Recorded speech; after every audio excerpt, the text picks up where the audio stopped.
Cuando Eduardo nos contó que tenía un libro, porque quiero decirles que los periodistas son los peores para hacerse promoción en la vida, ¿no? O sea, tú tienes 25 amigos periodistas y es el último que te enteras que sacaron un libro, ¿no? Porque son los pésimos para promocionarse a sí mismos. Entonces, cuando de pronto nos contó, le dijimos, y como, ¿por qué no has venido a enseñárnoslo y a presentarlo con nosotros? Y una de las cosas que hicimos fue hace unas ferias, hacemos en la brigada unos pequeños programas que se llaman Para Hablar en Libertad, contando de qué van las ferias, un previo en internet para que la gente sepa, ¿no? Y hicimos un previo con Eduardo contando este libro, Historias Verdes, una conversación sobre la marihuana. Y me gustó mucho por el nivel de gente que se conectó a la red y de pronto dijo, qué bueno que están hablando de esos temas porque no hay espacios para hablar de ellos, ¿no? Porque de pronto parece que en el país de el narcotráfico permanente, ¿no? O sea, se puede hablar de narcotráfico, pero no se discute sobre drogas en ningún lado, ¿no? Y por eso queríamos abrir este espacio y bienvenido, la verdad, es un placer. Y quisiera un poco que nos contaras por qué decidiste escribir este libro y de dónde salió. Ay, muchas gracias, Marina. Para mí es un honorazo estar en la brigada y sí tienes toda la razón. Luego uno se dedica a trabajar y a la hora de promover el trabajo se vuelve torpe, ¿no? Y ahí se pierden las cosas. Entonces yo agradezco mucho porque me honra venir a una de las entidades que con mayor vocación social tiene ahora sí un buen número de años promoviendo el libro, justo con esta inmensa vocación que es tan necesaria en este país tan lastimado y tantas veces violentado. Entonces, bueno, pues para mí es verdaderamente un honor. Muchas gracias. Yo escribí en Historias Verdes porque he conducido un programa para Canal 22 que se llama Triángulo de Letras, en el que cada semana hemos conversado con algunos de los autores que llevan novedades hacia las librerías en el momento en el que se esté transmitiendo el programa. Por el momento ya no hemos grabado más capítulos, es una cuestión presupuestal, ojalá en algún momento se resuelva. Pero más allá de eso, el punto es que hacia el año 2015, y fíjense, mi historia se sitúa hace algún tiempo, yo estaba leyendo para un capítulo que quería dedicar a las sustancias. Ay, muchas gracias. Ay, muchas gracias.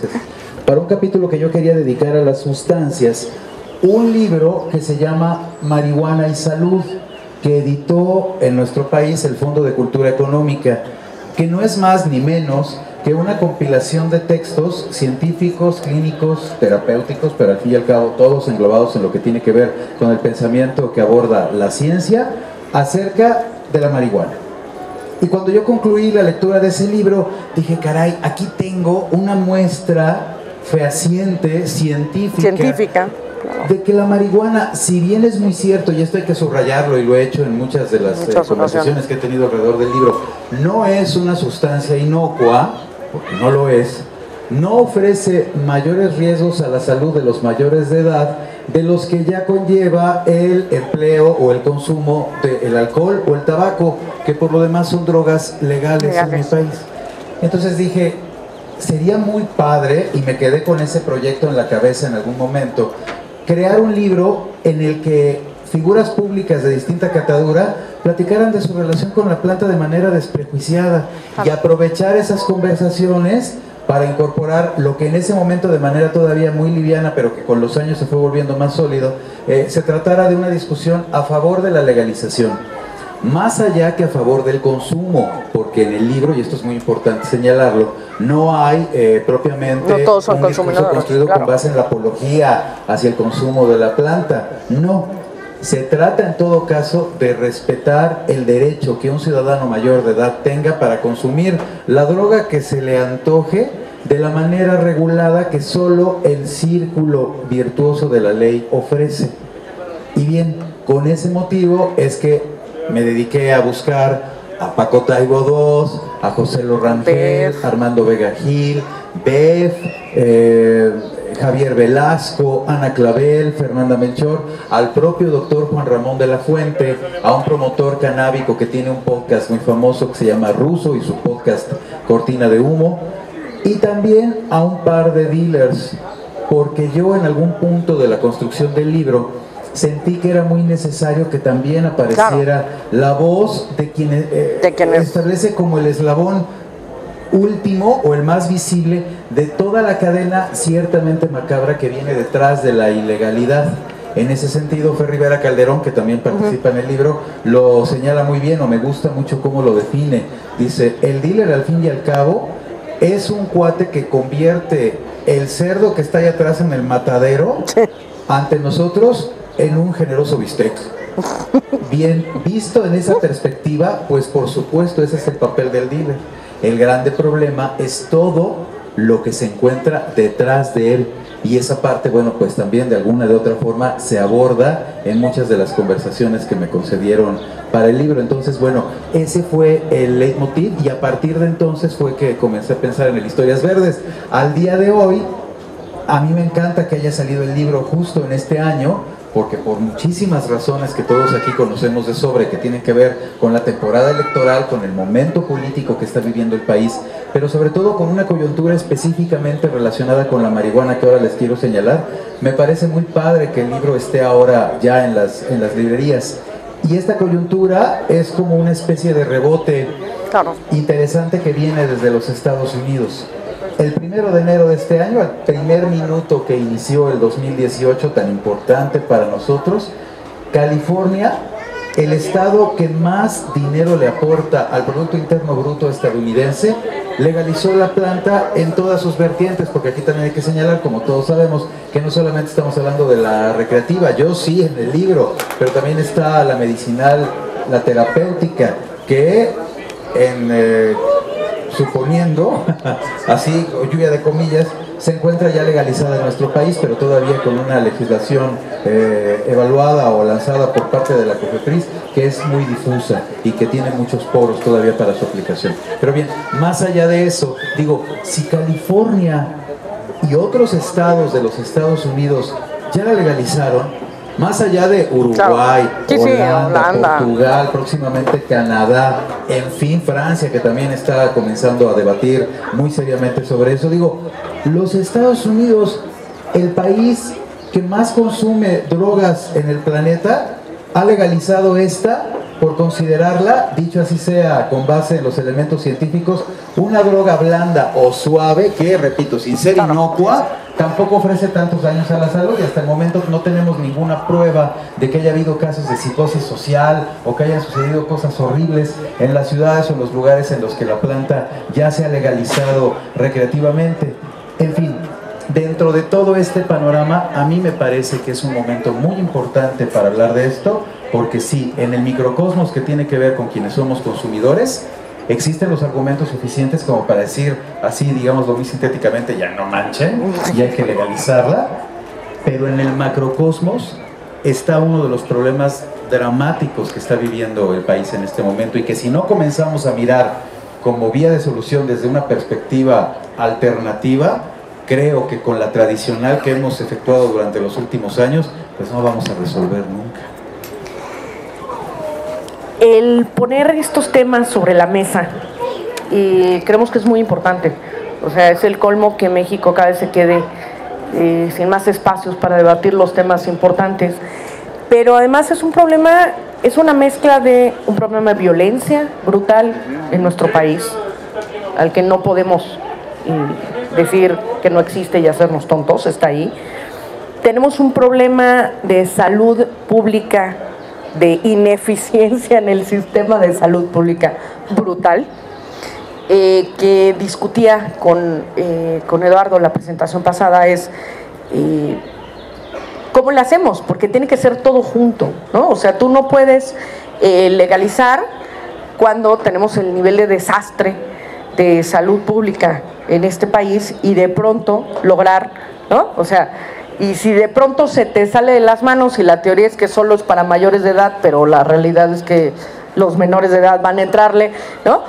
Y no tenemos en este momento un sistema de salud robusto que mantenga una crisis, ¿no? No sé si ustedes están conscientes, por ejemplo, de la crisis que hay en este momento en Estados Unidos con la heroína, una de las drogas más duras del planeta brutal.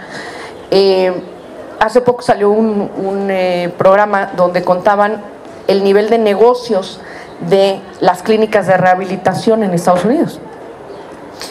Y cómo era completamente falso. O sea, todas te decían yo te rehabilito y ninguna te podía probar que había rehabilitado a la gente, ¿no? En una droga tan fuerte como la heroína. En el caso de la marihuana no llegas a esos niveles de digamos, de quedarte enganchado, ¿no? No, o sea, no crea esa adicción, pero yo digo que al mismo tiempo tenemos que discutir el cómo vamos a, o sea, cómo va a estar la ley en el momento en el que sí se decide o no se decide legalizar, cuáles van a ser los niveles, que no pase, por ejemplo, lo que pasó en Estados Unidos, que sale en California, está toda madre, pero vete al estado de al lado, ¿no? ¿Y si ahí es ilegal? Y ahí sí, es ilegal, o de pronto de cosas ridículas, ¿no? Como se supone que en México ya es legal en esta forma terapéutica, ¿no? Ya medicinal, ¿no? Pero como todavía en teoría no podemos, o sea, no está completamente abierto, ridículamente vamos a acabar importándola o algo por el estilo, ¿no? ¿No? O sea, le están importando, ¿no? En un país en donde era famoso el Acapulco Golden, ¿no? Pues bueno. Ahora que lo mencionas, por ejemplo, ese es uno de los absurdos en los que están cayendo los padres de familia, que ya están suficientemente reporteados en diversos medios, que queriendo conseguir cannabis para poder atender a sus hijos enfermos, se ven metidos en un berenjenal en el que la ley los involucra terriblemente, porque la posesión es lo que se encuentra autorizado, pero ni la transportación, ni la siembra, ni el autocultivo, menos aún el comercio. Entonces, todo alrededor de la planta está penado. Está penado, tener claro. En la mano los 5 gramos a que la ley te autoriza. Que te llegaron por magia, ¿no? Bueno, muchos que te llegaron por... Yo menciono mucho una columna de Jesús Silva Herzog Márquez, hablando específicamente de eso, que dice él, o menciona, y me gusta decir, me pareció divertido, la inmaculada posesión, que implica que tú sales de tu casa y si extiendes la mano al cielo y caen 5 gramos de mota en tu palma, no estás cometiendo ningún delito.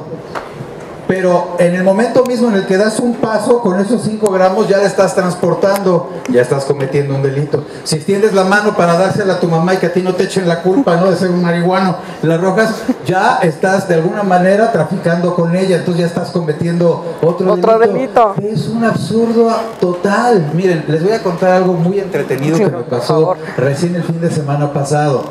Estuve yo en Tijuana. Allá fui a presentar el libro en la Feria del Libro de esa ciudad que es única entre toda la República, ¿eh? Las características que hacen, como todas las ciudades mexicanas y todo el país, pero única a esa ciudad, es que yo estaba reflexionando sobre el hecho de que, entre otras muchas cosas, de este lado, el comercio de marihuana es todavía perseguido. Se aplica esta política punitiva tradicional al consumidor y por supuesto al traficante.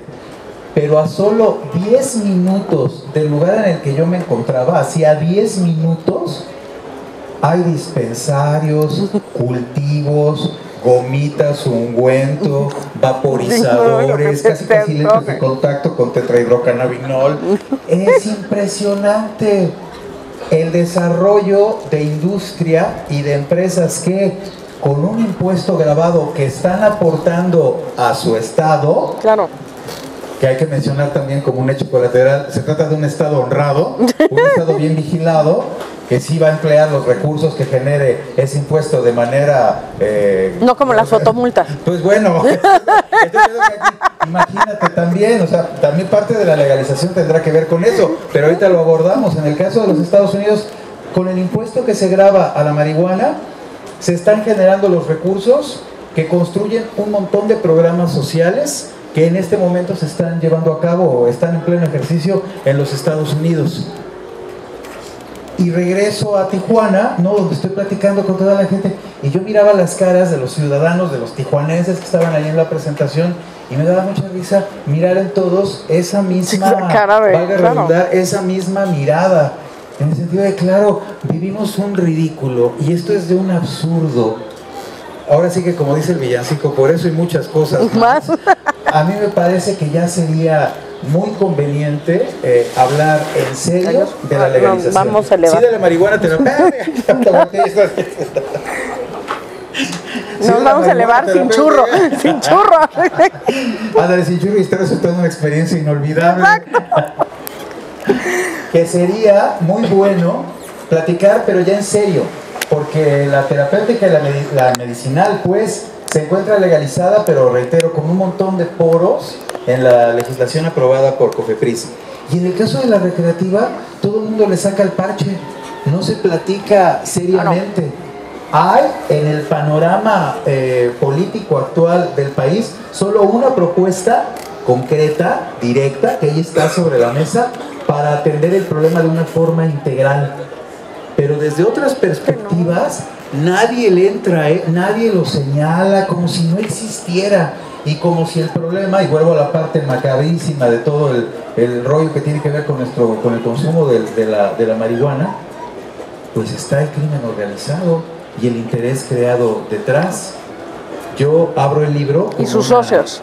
Y todos los socios. Bueno, José Lo Rangel, en la conversación que tuvo conmigo, me lo dijo de una manera tan abierta, me pareció increíble, y ahí lo tengo ya escrito, por supuesto, pero José Lo, nunca la van a legalizar. En este país no la van a legalizar nunca, y se destruye el negocio de muchísima gente. Pero bueno, hay los que, como Fer Rivera, por ejemplo, pues esperan que sea algo muy pronto. Ojalá, porque digo nuevamente, si no comenzamos a mirar este problema desde una óptica alternativa, seguir tratando de resolverlo con la mirada tradicional, la verdad es que no nos va a llevar a ningún lado, o nos puede llevar a un lugar mucho más violento, mucho más oscuro, y sobre todo, por menos normalizado, más peligroso. Acabas de hablar de una cosa importante, que es el negocio, ¿no? Sí, pues. O sea, ¿qué tanto negocio implica en este momento y de qué tamaño podría ser, ¿no? Para el Estado. O sea, ya olvídense de la fotomulta, ¿no? O sea, la motamulta, pues, ¿no? O sea, ¿de cuánto sería el negocio para el Estado, ¿no? Sí, sí. El problema es, o sea, lo que dice José, lo de decir nunca la van a legalizar, tiene que ver con los socios, que los socios son en muchos lados, en muchas esquinas y de muchas formas, parte del Estado, ¿no? ¿Qué pasaría si fuera el Estado completo? ¿No? O sea, ¿qué pasaría si fuera legal y entonces de pronto sí tuviéramos un impuesto, ¿no? Que aterrice, ¿no? Creo que le daríamos la vuelta a este país de una manera brutal, con una sola cosa, viendo qué sucedería con las drogas más fuertes, porque estamos hablando de un país en donde la amapola en este momento, por ejemplo, un montón de siembra, ¿no? Es una siembra brutal, ¿no? El tener las reglas muy claras, ¿no?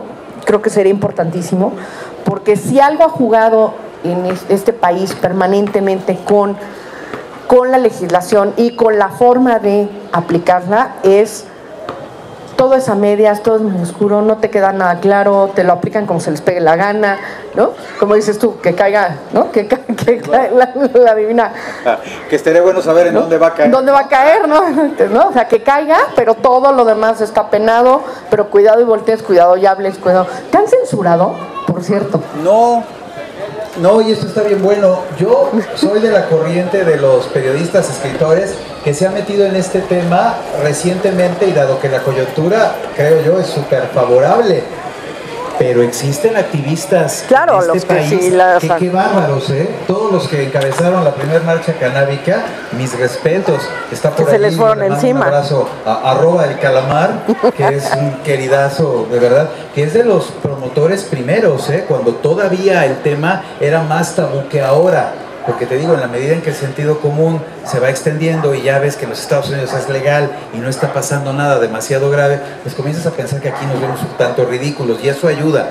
No he tenido censura, al contrario, fíjate, yo siento que han ido abriendo espacios, ¿no? Yo creo que hay entusiasmo por hablar del tema, y eso a mí me estimula. El libro lo abro con un epígrafe que una vez escuché a Joaquín Sabina y que me parece que sintetiza muy bien lo que es la postura más allá del consumo, que sobre la legalización tienen los autores que me concedieron las entrevistas para el libro. Dijo Sabina: cuando a principios de los años 30 del siglo pasado en los Estados Unidos legalizaron el alcohol, no acabaron con los borrachos, acabaron con los Al Capone. Y es justo de eso de lo que se trata, y sobre de eso va todo el libro.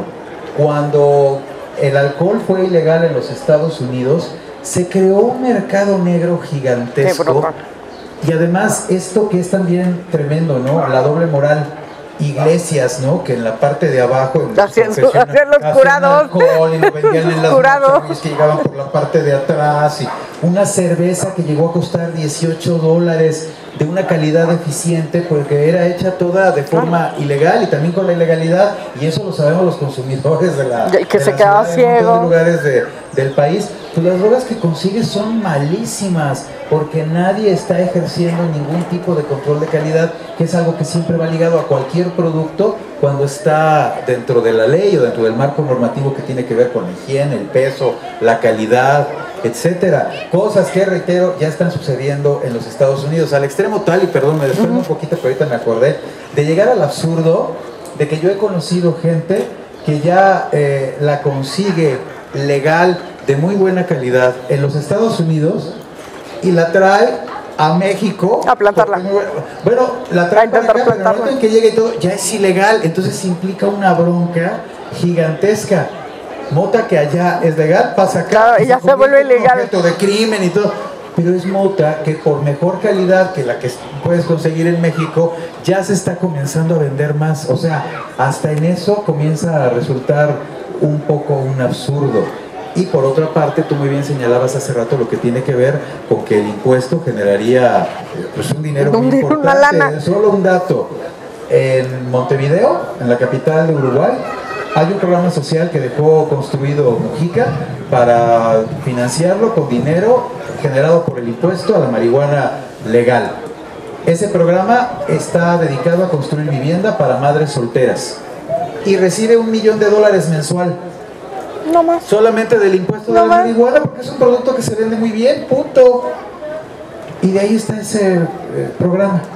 Una capacitación que están haciendo ahora en la Policía de Los Ángeles, dedicado a ciertos protocolos, allá que han tenido muchísimos problemas con la manera salvaje en la que luego los policías se portan, sobre todo con la comunidad negra. Bueno, los están capacitando, y parte de la capacitación está financiada con el impuesto que proviene de la marihuana legal. Industrias que, como estaba mencionando hace un rato, se dedican a generar ya toda clase de productos que desde el renglón de lo terapéutico y medicinal son una variedad gigantesca, pero en el caso de los recreativos son muchísimos. Les digo, gomitas, chocolates. Nos vamos a elevar. Gomitas de chocolates. Miren qué padre se ve en la plaza. Esas industrias están ganando con el impuesto, bueno, dejando el impuesto, están generando ganancias. Y aquí órale, esa lana, la madre.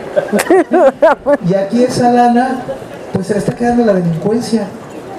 Entonces, bueno, hay un absurdo allí que creo que tendríamos que subsanar. Y vuelvo a esto, Marina. Sí se trata, para el caso de quienes somos consumidores, de podernos ir a una farmacia, a un dispensario, claro, para poderla conseguir, que sería maravilloso. Pero sí se trata también de cambiar en este país el pensamiento general con respecto a las drogas. Porque esa forma alternativa al final nos puede ser de mucha mayor utilidad para resolver el problema específicamente, hablando como un tema de salud pública y no como una problemática que tenga que ver con una acción punitiva y que en lugar de médicos sea tratado por policías o por militares. Claro, es que acaba de tocar un punto importantísimo. O sea, ¿en qué momento los policías y los militares definen, ¿no? Un problema de salud?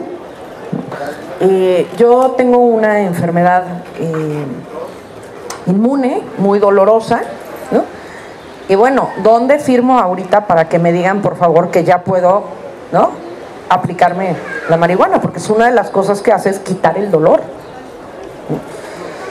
Y es eso o tomar pastillas, sí, ¿no? O sea, medicamentos, ¿no? la cantidad de historias de padres, por ejemplo, que es uno de los peores dramas que existen, ¿no? De enfermedades, o sea, de pronto una niña que le dan convulsiones, ¿no? Y llega al hospital y los médicos le dicen, no hay nada que hacer con su hija, gracias, a ver cuánto le dura, ¿no? ¿Qué haces como padre? ¿No? Pues buscas lo que se te ocurra. Y hay un caso de una niña en Colorado, bueno, se acabó cambiando a Colorado, que es uno de los lugares en donde ya está legalizada, porque logró, esta gente que está haciendo en Colorado, está viendo no solo lograr una marihuana que no tenga un efecto alucinatorio, ¿no? Logró sintetizar es una especie como de aceite que le logró quitar las convulsiones a la niña. La mamá vivía en otro estado, ¿no? Y bueno, el nivel de acoso sobre ella fue tan brutal que acabó cambiándose a Colorado y viviendo en la comunidad en donde estaban estos científicos haciendo, ¿no? Y le cambió la vida a la niña, ¿sí?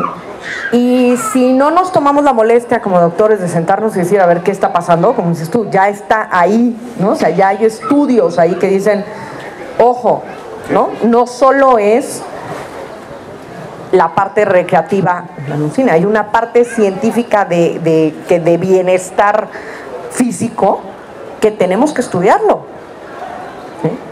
Pero sí, como dices tú, pero si seguimos con este tabú permanente, ¿no? Entonces, ¿dónde nos vamos a encontrar al chavito maravilloso que descubrió, ¿no? ¿No? Una cosa nueva, ¿no? Entonces, creo que es súper importante quitar ese tabú. No sabemos qué es lo que va a pasar. Hay que preocuparnos en dónde está puesto, dónde están los negocios, qué es lo que está viendo el gobierno y qué es lo que no quiere que veamos, ¿no? Eso. Ay, Dios. Órale, ahora sí vamos a salir volando en cualquier momento. ¿Qué no quiere que veamos? ¿Y hacia dónde están volteando la conversación? Porque ahí es donde tenemos que incidir. ¿Ya se lo mandaste a los legisladores? Bueno, pues habrá momento ya de empezar a platicar del tema directamente. Pues ¿no? Ahora digo, sí. Creo que es importante que nuestros legisladores lo lean. Además, quiero decirles que el compendio de personajes a los que dijeron de todo, o sea, además no todos están, todos están de acuerdo con la legalización. Todos, sí. Pero no todos son consumidores. No todos son consumidores. Eso está súper interesante. Cuéntame un poco qué tienes y quién desde a qué. Al final eso, yo quería así abarcar ese crisol. La verdad, a mí me parecía, y creo que a todos los que seleccioné, que la legalización es lo más sensato, pero una parte que me interesó mucho tiene que ver pues, con lo del consumo. Paco Taibo, Paco me dijo, yo estoy completamente a favor de que se legalice, pero yo no la consumo y si soy un enemigo del consumo. Y así como es Paco, plano me dijo, a mí me apendeja, no me permite trabajar, no puedo hacer nada. Y si yo vio cómo se apendejan todos sus amigos, toda su generación. No, sería otro, o sea, otro Paco. No entiende cómo sería ese Paco. El caso es que él tampoco quiere entenderlo y punto. Pero está a favor de la legalización. Javier Velasco, que además se emparenta un poco la narrativa que me ofreció en la entrevista con lo que más recientemente publicó en su libro que acaba de aparecer en la entrega insensata, es un ex consumidor, un cuate que la fumó, ya no me acuerdo cuántos años, sí, fue hasta que... Y que ya, sí, de repente ya, así lo pone en la carta que le escribió en la entrega insensata, hago las paces contigo, adiós, que te vaya adiós, bien, muy buena. y adiós, motita, dice ya, él, ¿no? José Lo, ahora que estábamos platicando de él, que ha fumado, dice, contaditas 6 o 7 veces en la vida, igual que ve, poquitito, porque su organismo no está como para eso, claro. Pero me platica del problema grave que él tuvo con el alcohol, que es una droga legal. Y poderosa, que a él le generó muchísimos problemas en la vida. Y socialmente aceptada. Sí, claro, porque también hay eso. Yo hoy veo salir a alguien del Oxxo, ¿no? Mayor de edad, porque son los que pueden controlar las sustancias legales, y eso también sucederá con la marihuana cuando se legalice y dejará de estar afuera de las secundarias y de las prepas, solo mayores de edad, como debe de ser. Sale del Oxxo con su Six. Permítame, voy por mi gorra. Hoy sí volamos, te lo juro que volamos. Gran día para ponerme shorts, ¿verdad? Oye, la presentación va a acabar por vuelo. Volando, exacto. Gracias por ¿Cómo está? ¿Estaban muy volados? Sí. ¡Está todo bien! ríanse, pero una vez en una feria voló una de nuestras compañeras por andar agarrando una carpa, la levantó como 1 metro en CU. Eso no suceda el día de hoy. ¿Pero qué les estaba diciendo? Nos estabas contando, José, oye, el alcohol en el Oxxo. Bien, vemos salir a un mayor de edad, pues, a un consumidor con sus 3 botellas de Captain Morgan, ¿no?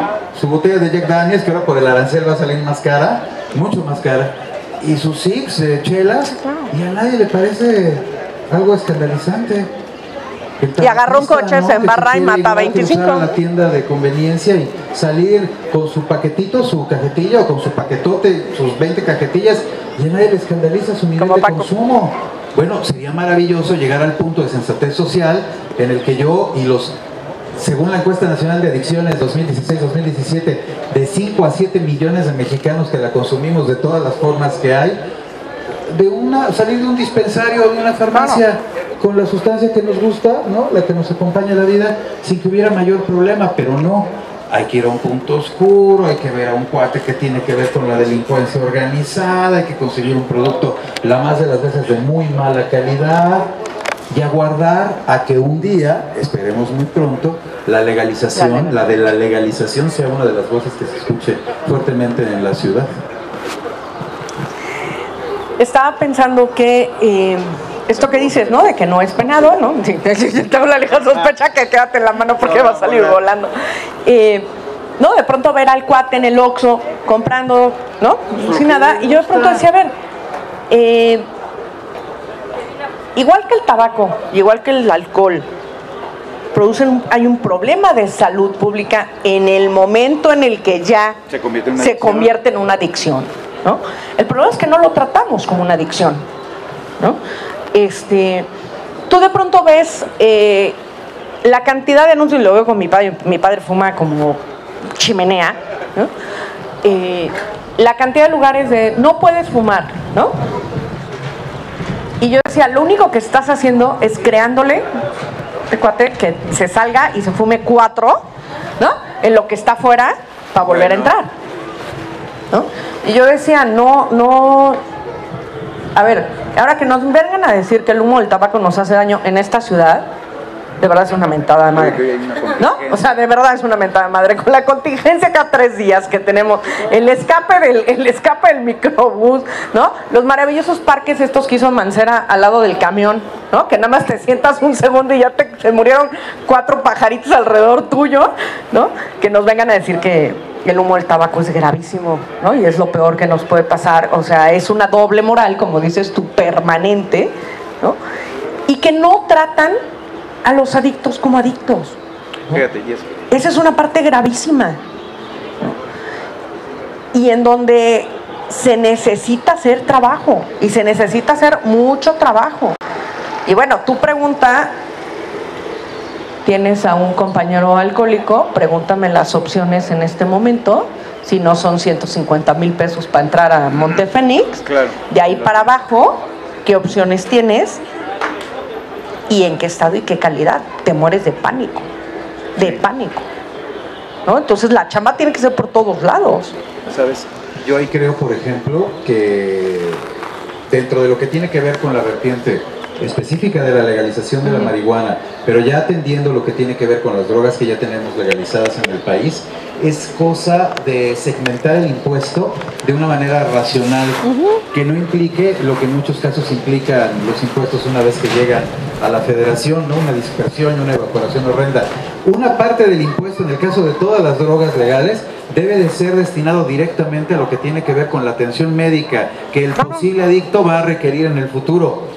¿Y qué es lo que sucede, por ejemplo, en el caso de Portugal, lugar en el que, por cierto, todas las sustancias son legales? Una parte de los impuestos que se han grabado para cada una de ellas va destinado a la red hospitalaria, claro, en la que en algún momento, si el consumidor se convierte en un adicto, va a requerir atención médica. Y han bajado los niveles de adicción. Él está pagando.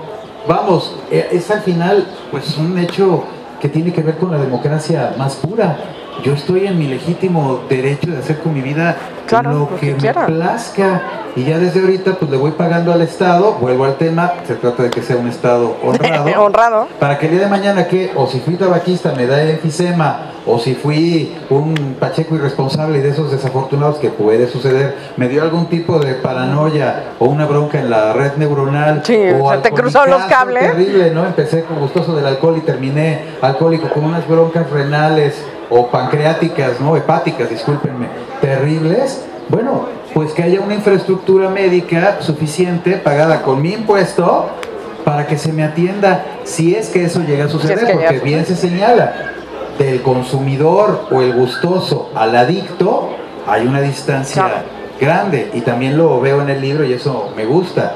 Del adicto funcional al disfuncional también hay otro tema. Claro. En algún punto lo menciono, ¿no? De la sonrisa de Keith Richards, que es el adictazo más productivo que yo he conocido en la historia de la música, a la mirada de una mujer como Amy Winehouse, que independientemente de las sustancias que consumía, se ve que tenía un problema personal serio. Bueno, pues ahí es donde se implica todo lo que tiene que ver con los distintos tratamientos que como ciudadano cada consumidor requiere. Además hay una parte muy grave. A ver, el nivel de doble cara, ¿no? Es una cosa brutal. ¿En qué? Ya somos globalizados, entonces en todas partes del planeta, casi todas, ¿no? Ahora resulta que el deporte es patrocinado por el alcohol, cosa más ridícula que, perdón, pero me parece ridículo, ¿no? O sea, ¿en qué momento resulta que, no? No, cuidado y vayas a poner un anuncio de cigarros, porque ¿cómo crees, no? Que vas a poner un anuncio de cigarros en un partido, ¿no? Pero ¿cuál es la bronca? Que Budweiser sea la encargada de patrocinar el mundial. Bueno, una de las broncas que se ha visto, por ejemplo, y que sale esto con la FIFA, es la cantidad de broncas de alcohol y estadios, ¿no? O sea, junta masa de gente, junta gente alcoholizada, y ha habido tantas broncas a tal grado que en Brasil decidieron que no se vendía alcohol en los estadios de fútbol. Okay. ¿Y qué hizo la FIFA? Dijo, ¿quieren tener su mundial?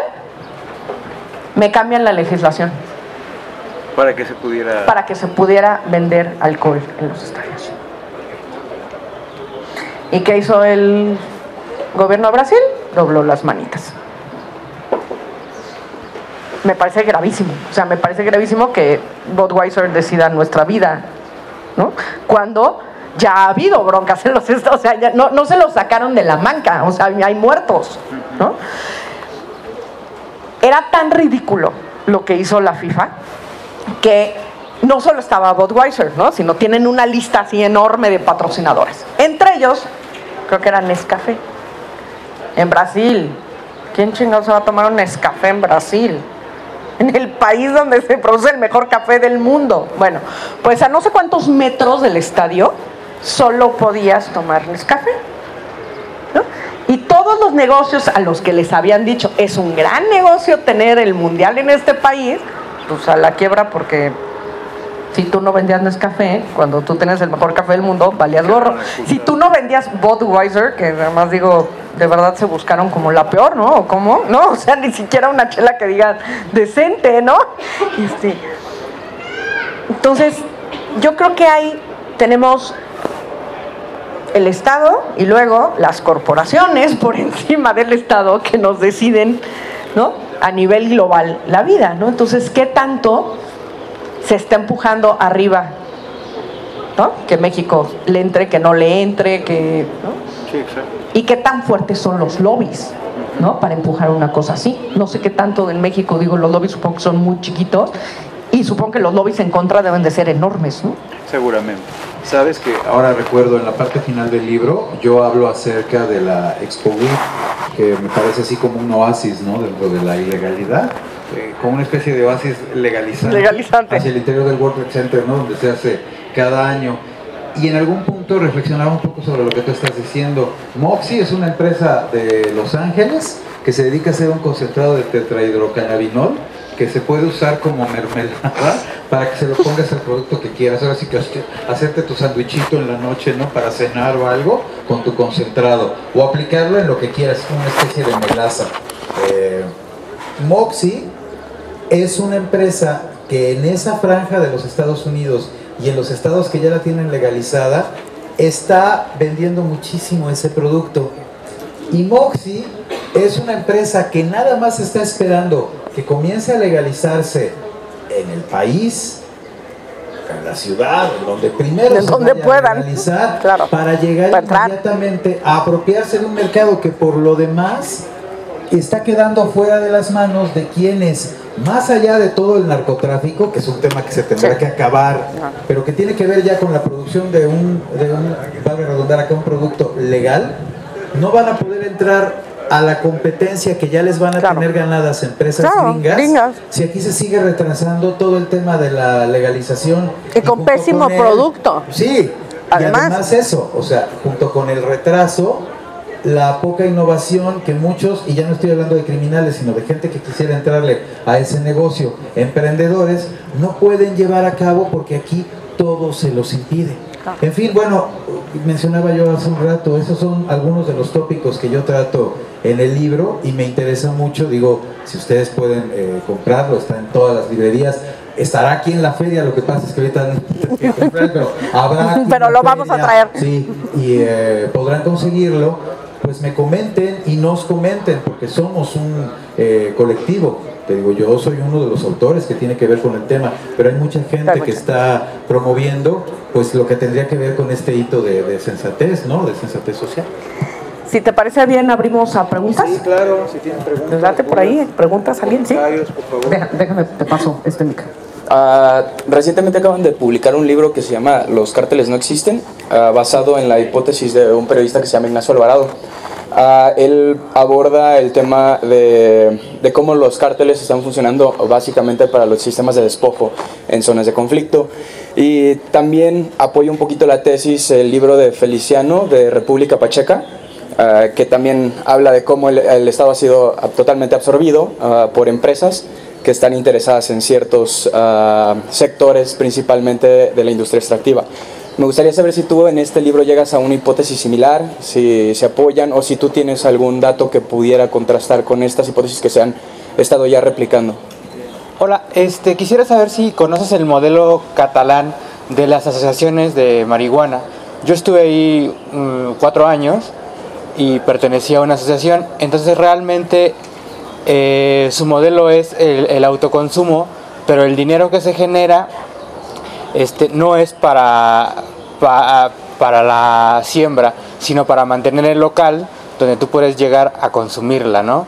Y al final tú tienes que poner una cantidad mensual que la asociación tiene que declarar, y están haciendo usando un vacío legal que existe en esa legislación, y es así como ha florecido, porque realmente ahora Barcelona es el principal consumidor de cannabis en Europa, ya no es Ámsterdam, y es a través de este modelo de asociaciones. No sé si... Yo quería preguntarles, ¿qué opinan ustedes de los impuestos? Porque me viene mucho a la mente el azúcar, ¿no? Que siempre suben los impuestos de los productos y nunca llega, o sea, nunca hay nunca aterriza. Exactamente. ¿Qué opinan ustedes? ¿Tendría que hacerse un poco como se hace en cultura, que se tiene que triangular para y si llega? ¿Qué opinarían ustedes de eso? Pues bien, bueno, con respecto a lo que mencionabas, me parece novedosísima la lectura. Leí República Pacheca, pero que está señalando ahora no lo he leído y me interesa, ¿sabes? No, yo no llego a una conclusión como tal. En todo caso, mi perspectiva es más como ciudadana, ¿sabes? Como que voy extrayendo de la opinión de cada ciudadano, que da la casualidad, ¿no? Son figuras públicas, me vaya dibujando, ¿no? Como paisaje total de lo que tiene que ver con lo que un sector de la población piensa respecto a la legalización. Pero eso referente a los cárteles y a la forma en la que realmente se encuentran vinculados al poder, así con P mayúscula, es muy interesante y me parece revelador, ¿eh? Ahorita lo voy a anotar porque me llama mucho. Y mira, esto que mencionas de estos clubs en Barcelona, dices, es algo que por novedoso debe de estar resultando bien, porque es muy fresca la forma en la que tú me platicas, que se agrupan estos ciudadanos y van creando colectivos, ¿no? De autoconsumo responsable.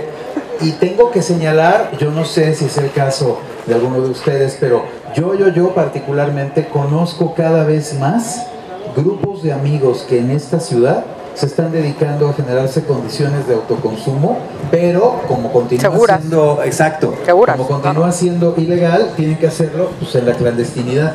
Pero al día de hoy existen mucho más de los que nos pensamos, clubs de amigos donde uno es el que siembra y se juntan y se la pasa a otros amigos que le vuelven a dar y están manteniendo las cosas, pero no se trata de nada que roce en ese sentido lo criminal, sino la respuesta, ¿no? Y no es público. Ciudadanos, no es todo clandestino, es entre gente que se agrupa de forma amistosa para justo no tener que rozar el mercado de la criminalidad, ¿no? Que te ofrece el crimen organizado, y satisfacer tu gusto por esa sustancia que por ilegal te está generando todos esos problemas. Vamos a elevar. Y finalmente, con respecto a lo del impuesto. Ay, güey, ahora sí nos elevamos. La furia de la lona. Ya aquí iba a hablar del impuesto. Y se va a quedar la incógnita para siempre. Ay, salió volando el escenario. No, y sabe que con respecto al impuesto, agarra tu libro, no es el que huele. Es un poco lo que de alguna forma otros han señalado, activistas o especialistas. Si lo segmentas razonadamente desde una óptica que implique la honradez del Estado, claro que es muy virtuoso y muy factible que la generación de los recursos que cualquier producto puede aportar al bolsillo del productor, con el impuesto, le llegue, ¿no? Esa idea vincula ya con la vocación social que todos estamos deseando que tenga ya el país, o que recupere un Estado que genuinamente te provea como el contrato social lo establece, gracias a los impuestos que tú estás pagando, y que eso venga de regreso en forma, sí, de grandes servicios públicos, de la infraestructura que merecemos, en todo lo que merecemos, pero también en ese sentido, que como productor de algo que está generando, que lo va a generar seguramente mucho dinero gracias al impuesto gravado, tengas oportunidad de participar de esos dividendos. Yo es lo que pienso y siento que sería lo más sensato dentro de la sensatez que implicaría la legalización. Muchas gracias por las preguntas. Yo quería comentar algo con respecto al libro que dices. Hay varias charlas de un periodista amigo nuestro, Federico Mastrogiovanni, que presentó su libro Ni vivos ni muertos, y el segundo, que no me acuerdo el título, ayúdame, el segundo libro de Federico Mastrogiovanni, El asesino que no queremos, exactamente. Y una de las tesis de Federico es exactamente esa. Él ha visto cómo en otras partes del mundo los conflictos armados y la forma de llegar a un lugar, empezar a generar un nivel de violencia, lograr expulsar a la población de ese lugar, tiene que ver con recursos naturales para explotar, ¿no?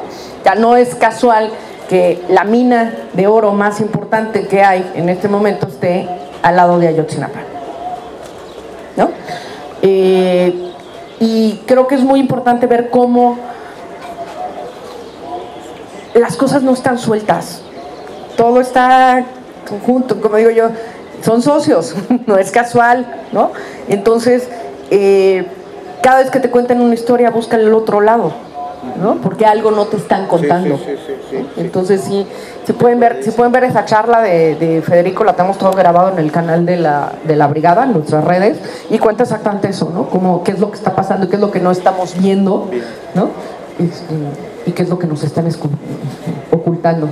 Bien, exactamente. Muchísimas gracias. No, bienvenido gracias, a esta airosa presentación. Sí, eso me encantó. Un placer. Vamos a tener el libro de Dado, juro, en los próximos días en este tianguis ya va a llegar, te lo prometo. Y les estamos entregando de regalo uno de los libros que hace la Brigada, que tiene un título que no me logro aprender. Sí, es un título. Sí, ese cáncer que llamamos crimen organizado. Tiene textos de Paco Ignacio Taibo II, Ricardo Ravelo, Héctor de Mauleón, Alejandro Almazán, San Juana Martínez, nuestro querido amigo Javier Valdés Cárdenas, Pepe Reveles, Daniel Arrea, Telma Gómez y Patricia Dávila. Cartelazazo. Todos los libros de la brigada están para descarga en nuestra página. Entran a la página donde dice libros gratis, ahí pueden descargarlos. Y yo creo que pronto le vamos a robar un texto a Eduardo para poder publicarlo en la brigada para leer en libertad y tener alguno de sus textos gratis. Y les agradezco muchísimo.